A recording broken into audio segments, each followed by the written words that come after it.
വേതാളമേറിയാളി വാഴുക ദേവ്യേ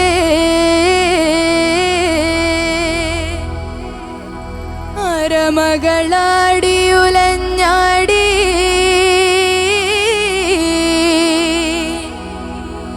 വാഴ്ക വാഴ്ക തമ്പുരാട്ടിയേ.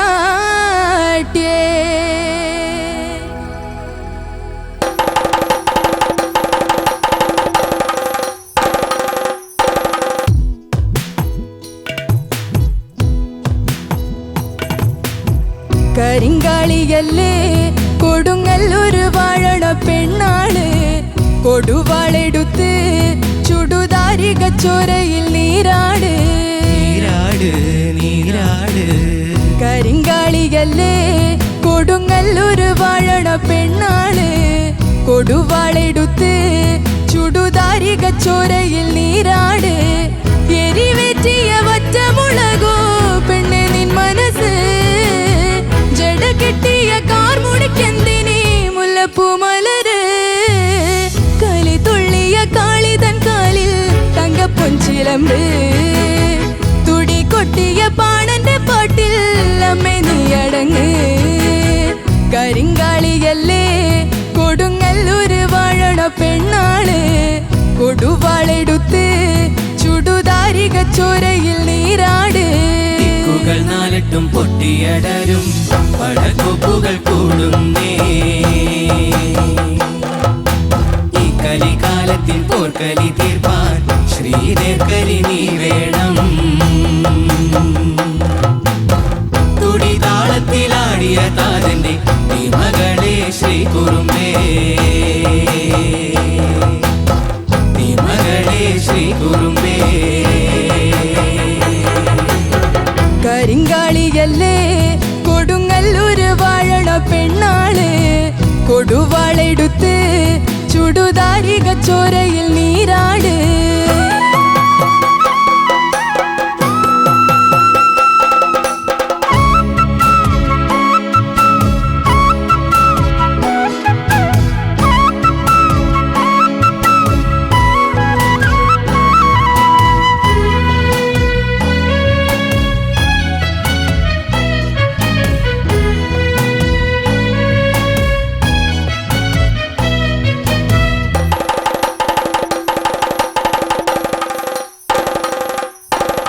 വരി നെല്ലരിഞ്ഞ് പനം പായിലുണക്കി ആറ്റുമ്പോൾ രണഭൂതലത്തിൽ കൊടും വൈരിക കാലനെറിഞ്ഞോളെ.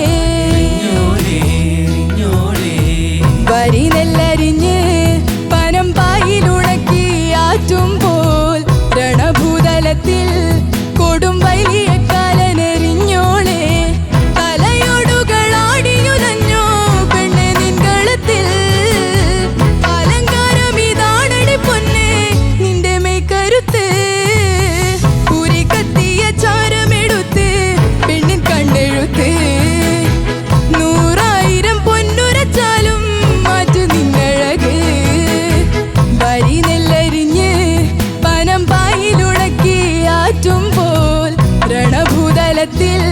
കൊടും വൈരിക കാലനെറിഞ്ഞോളെ.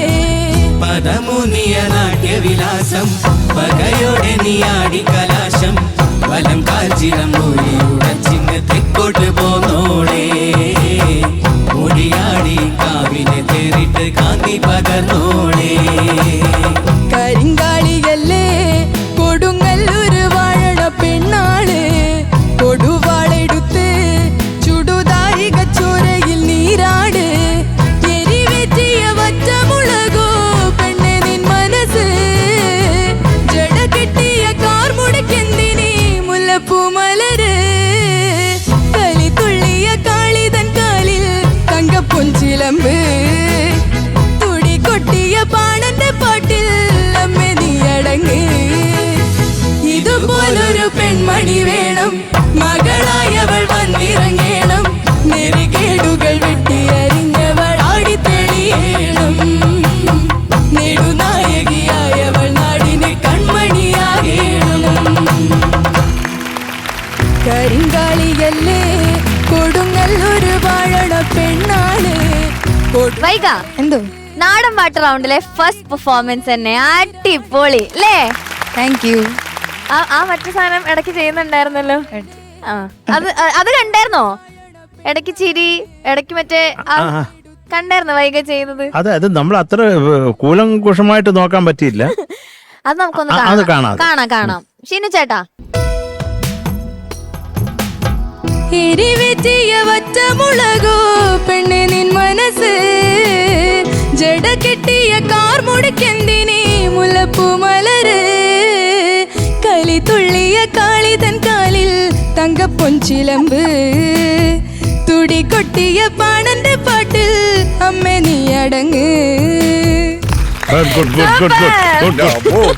ഭീകര മക്കളെ, വെരി ഗുഡ് കേട്ടോ. നമ്മളത് പാട്ട് ശ്രദ്ധിക്കുന്നുണ്ടെങ്കിൽ അത് വിട്ടുപോയതാ കേട്ടോ. അത് വളരെ അടുത്ത് നിന്നാലേ അത് മനസ്സിലാവത്തുള്ളൂ. It's okay. ഇപ്പൊ ഷാനും എനിക്കൊക്കെ കുറച്ച് കണ്ണിന് പ്രോബ്ലം ഉണ്ട്. ഓക്കെ, നമുക്കിപ്പോ ചോദിക്കാം. ശരത് സർ, ഒട്ടും കണ്ണ് കാണാൻ വയ്യാത്ത ഒരാളെ തൊട്ടത്. ഇതൊക്കെയല്ലേ മോളെ ബൈക്കാ. നല്ലൊരു സുഖം ഉണ്ടായിരുന്നു മോളെ. അത് എൻ്റെ എന്താ പറയണ്ട, ഒരു നീ ചെയ്തതും പിന്നെ കൂടെ പെർഫോം ചെയ്തവരും ഒക്കെ ബ്യൂട്ടിഫുൾ ആയിരുന്നു. അപ്പൊ ആരാണ് മോളെ കമ്പോസ് ചെയ്തത്? ഷൈജു അവറാൻ ആണോ? അപ്പൊ ഷൈജു വളരെ മനോഹരമായി ചെയ്തിട്ടുണ്ട്. കുറെ സന്തോഷം. ഇപ്പൊ മക്കൾ നന്നായിട്ട് പാടി. ലിറിക്സോ? കണ്ണൻ മംഗലത്ത്. ഓ ദൈവമേ. അപ്പൊ മോളെ all the best. Thank you sir. Thank you Sharath sir. Shanika. Vaiga കാലക്കിയടി. Thank you sir. ഒരു ഭയങ്കര വിഷ്വൽ ട്രീറ്റ് ആയിരുന്നു. പ്രത്യേകിച്ച് പുറകിലുള്ള LED ഫയറും മുമ്പുള്ള ഡാൻസേഴ്സും കൊറിയോഗ്രാഫി ഒക്കെ ഉഗ്രനായിരുന്നു. അത് നന്നായിട്ട് പെർഫോം ചെയ്തു കേട്ടോ. അപ്പൊ അതുകൊണ്ട് ഒരു വിഷ്വൽ ട്രീറ്റ് ആയിരുന്നു മൊത്തത്തിൽ. കൊറിയോഗ്രാഫി ആണെങ്കിലും സിംഗിങ് ആണെങ്കിലും മോളെ അടിപൊളിയായിട്ട് പാടിയോളെ. Thank you ഷാനിക്ക. കുഞ്ഞ് ശ്രുതി പ്രശ്നങ്ങൾ 1-2 സ്ഥലങ്ങളിൽ ഉണ്ടായിന്നല്ലാതെ, പക്ഷെ ഈ പറഞ്ഞ പോലെ ഒരു ഭയങ്കര വിഷ്വൽ ട്രീറ്റ് ആയിരുന്നു. അടിപൊളി. Thank you Shanika. Sreeni sir. Vaiga, so എനിക്ക് I really like your singing. ആ സിംഗിങ് ആണ് എനിക്ക് അത്ര ഇഷ്ടമായത്. അത് മേ ബി വളരെ കംഫർട്ടബിൾ ആയിട്ടൊരു റേഞ്ചിലാണെന്ന് തോന്നുന്നു. You are so comfortable. ഈ പാട്ടിൻ്റെ range and everything, you know, struggle എന്നുള്ള സാധനമല്ല, എഫേർട്ട്ലെസ് സിംഗിങ് ആയിരുന്നു. ഈ എഫേർട്ട്ലെസ് സിംഗിങ് ആണല്ലോ നമ്മൾ എപ്പോഴും ഇപ്പോൾ വീട്ടിൽ ഇരുന്ന് വെറുതെ ഇങ്ങനെ മൂളിപ്പാട്ട് പാടുമ്പോൾ എഫേർട്ട്ലെസ് ആയിട്ടാണല്ലോ പാടുന്നത്. അതുപോലെയാണ് പാടിയത്. It was so beautiful to watch. So beautiful. Vaiga, you sang it so beautifully, so beautifully. എനിക്ക് I M really curious. Vaiga മറ്റേ ബാക്കിയുള്ള പാട്ടുകൾ ഇങ്ങനെ പാടും. ഐ തിങ്ക് ഇത്രയും പ്രെസിഷനോട് പാടുന്ന singers is amazing, you know, to see. Vaiga super. ഇനി കൂടുതലൊന്നും പറയാനില്ല. എനിക്ക് വേറെ പാട്ടുകൾ വൈക എങ്ങനെ പാടുന്നു എനിക്ക് I M really looking forward to. Great stuff. Thank you sir. Thank you Sreeni sir. അതല്ല അണ്ണ, ഞാൻ വേറൊരു കാര്യം പറയാം. എനിക്ക് ഇവിടെ ഒരു സിംഗിങ് സ്റ്റൈലും പിന്നെ ആ ഒരു ടോണും ഒക്കെ കുറെ ഇഷ്ടപ്പെട്ടിട്ട് ഞാൻ അവിടെ നോട്ട് ചെയ്ത് വെച്ചിട്ടുണ്ട്. നമ്മുടെ ഒരു സംഭവത്തിന് ഞാൻ അതെടുത്ത് പാടിക്കും. സത്യം. അല്ലല്ല, ഞാൻ സീരിയസ് ആയിട്ട് പറഞ്ഞതാ. എന്റെ മാനേജർക്ക് അവിടെ വോയിസ് ക്ലിപ്പ് ഒക്കെ അയച്ചു കൊടുപ്പിച്ച. എപ്പോഴാണ് വൈകേന ഏത് പാട്ട് പാടിയപ്പോൾ അങ്ങനെ നോട്ട് ചെയ്ത് വെച്ചത്? അല്ല, ഞാനത് അവിടെ പാടുമ്പോഴൊക്കെ ഒരു പാട്ടല്ല, അവിടെ ഒരു ടോൺ എനിക്ക് ഇഷ്ടപ്പെട്ടു. അപ്പൊ അങ്ങനെയാണ് അത് നമുക്കതൊന്ന് യൂസ് ചെയ്യാം എന്ന് പറഞ്ഞിട്ട് ഞാനത് എൻ്റെ മാനേജറിന് വോയിസ് ക്ലിപ്പൊക്കെ അയക്കാൻ പറഞ്ഞു. മോള് ആദ്യം തൊണ്ടയടപ്പോടെ അയച്ചു. പിന്നെ അതിന് ശേഷം ഇപ്പോൾ തൊണ്ടയടപ്പ് കുറച്ച് മാറിയിട്ടുണ്ട് എന്ന് പറഞ്ഞ് പിന്നെ അയച്ചു. ഇപ്പോൾ തൊണ്ടയടപ്പ് കംപ്ലീറ്റ് ഇല്ല എന്ന് പറഞ്ഞ് വേറെ അങ്ങനെ ഒരു 5-6 കിടപ്പുണ്ട്. ഡെയിലി അവിടെ ഒരു എന്താ പറയുക, ഇന്ന് ഒട്ടും തൊണ്ടയടപ്പില്ല അത് കേട്ടോ എന്ന് പറഞ്ഞിട്ട് പാടും. പക്ഷെ മനോഹരമായിട്ട് പാടിയിട്ടുണ്ട് മോളെ, ഞാൻ കേട്ടോ. അപ്പം നമുക്ക് ഡെഫിനറ്റായിട്ട് എന്തെങ്കിലും ചെയ്യാം, ഉറപ്പായിട്ട്. കാര്യം ഞാനിങ്ങനെ ഒരു റിയാലിറ്റി ഷോയിലിരിക്കുമ്പോൾ അന്ന് വന്ന ഗസ്റ്റ് കഴിക്കുന്ന സമയത്തിരുന്ന് എന്തോ പാടി. അപ്പം ഞാൻ ചോദിച്ചു, നീ പാടുമോ? പണ്ട് പഠിച്ചിരുന്നു, ഇപ്പം പാട്ടില്ല. ഞാൻ പറഞ്ഞു, അത് കൊള്ളാം, നിൻ്റെ ടോൺ എനിക്കിഷ്ടമായി. അങ്ങനെയുള്ള കേട്ട ഒരൊറ്റ ഇത് വെച്ചിട്ടാണ് ഞാൻ ആണ്ടേലോണ്ടേ എന്നുള്ള പാട്ട് രമ്യ നമ്പീശനെ വിളിച്ച് പാടിച്ചത്. ഞാൻ ഒരു തവണ കേട്ടിട്ടുണ്ട് രമ്യ പാടുന്നത്. അപ്പം എനിക്ക് അവിടെ ടോൺ കറക്റ്റ് ആയിരിക്കുമെന്ന് തോന്നി. അത് വിളിച്ച് പാടിച്ച് അത് ഹിറ്റ് ആവുകയും ചെയ്തു. ഞങ്ങൾ അതിനുവേണ്ടി വെയിറ്റ് ചെയ്യാം. എന്നായിരിക്കും ഒരു മൊമെന്റ്? അധികം വൈകില്ല അല്ലേ? അപ്പൊ നമുക്ക് വെയിറ്റ് ചെയ്യാലേ? Super, congratulations. നല്ലത് സംഭവിക്കട്ടെ. അതെ. അപ്പോ ഇനി മാർക്സ് ചോദിക്കാം. ചോദിക്കും. Sharath sir. 8.5. Thank you sir. Thank you Sharath sir. Shanika. 8.5. Thank you Shanika. Okay, so total 17 marks. Okay, congratulations. Thank you. Sreeni സാറിന്റെ മാർക്ക് അവിടെ ഹൈഡ്. സാർ ഇട്ട് കഴിഞ്ഞു. സേഫ് ആണ്. ഓക്കെ, അപ്പൊ ഓൾ ദ ബെസ്റ്റ്. ഇനി നമുക്ക് 2 റൗണ്ട്സ് ഉണ്ട്, അടിപൊളിയാക്കണം. Okay, all the best. Ni pa maga sa sa